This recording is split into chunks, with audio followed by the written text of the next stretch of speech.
Biex nindirizzaw it-tibdil fil-klima hemm bżonn li l-pajjiżi kollha jiġbdu ħabel wieħed, qalet dan il-membru Ewroparlamentari Miriam Dalli. Hija rrappreżentat lis soċjalisti Demokratiċi matul id-dibattitu fil-Parlament Ewropew dwar it-tibdil fil-klima.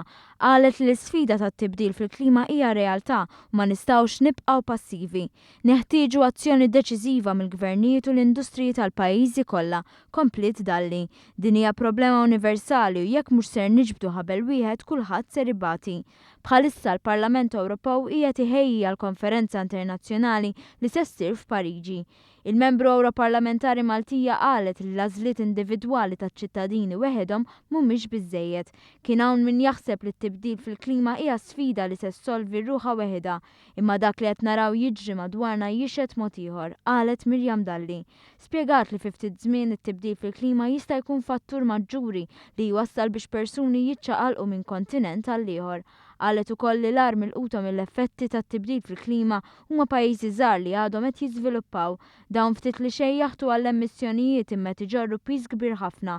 Miriam Dalli sostniet li l-partijiet kollha inkluż l-istati membri għandhom jirratifikaw il-protokoll ta' Kyoto u fisem il-grupp politiku tagħha appellat lill-Kummissarju Miguel Arias Cañete biex l-Unjoni Ewropea tkun minn ta' quddiem net ħalli jintlaħaq ftehim internazzjonali li jagħmel differenza.